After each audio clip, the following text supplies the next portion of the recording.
Di video ini saya akan menjelaskan tentang dua konsep penting dalam kimia, yaitu larutan hidrolisis dan larutan penyangga atau bisa disebut dengan buffer. Kedua larutan ini berkaitan dengan pH larutan dan sering muncul dalam pembahasan kimia. Jadi, larutan hidrolisis adalah larutan yang terjadi karena reaksi antara ion-ion garam dengan air, sehingga menghasilkan ion H+ atau OH- yang dapat mempengaruhi pH larutan. Dan hidrolisis biasanya terjadi pada garam yang berasal dari asam lemah atau basa lemah.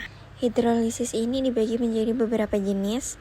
Yang pertama adalah hidrolisis sebagian, yaitu ketika hanya satu ion yang bereaksi dengan air. Hal ini terjadi pada garam yang berasal dari asam lemah dan basa kuat, atau asam kuat dan basa lemah. Contohnya adalah NH4Cl yang berasal dari basa lemah NH3 dan asam kuat HCl. Larutan ini akan bersifat asam.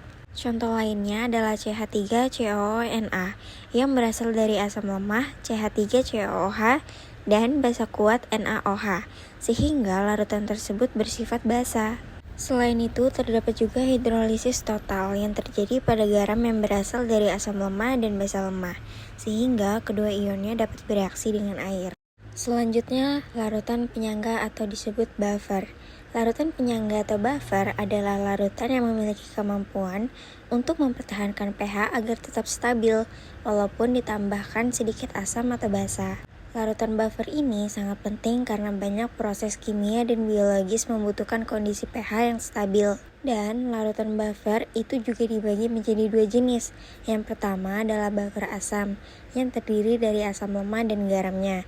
Contohnya adalah campuran asam asesat CH3COOH dan natrium asesat CH3CONA. Kedua adalah buffer basa yang terdiri dari basa lemah dan garamnya. Contohnya adalah campuran amonia NH3 dan amonia klorida NH4Cl. Dan contoh penerapan buffer dalam kehidupan sehari-hari adalah pada darah manusia yang memiliki sistem buffer untuk menjaga pH darah tetap stabil sekitar 7,4.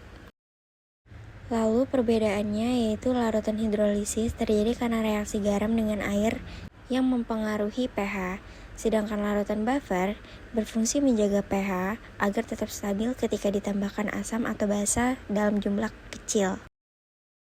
Dari penjelasan tersebut, dapat disimpulkan bahwa larutan hidrolisis dan larutan buffer sama-sama berkaitan dengan pH larutan, tetapi memiliki proses dan fungsi yang berbeda.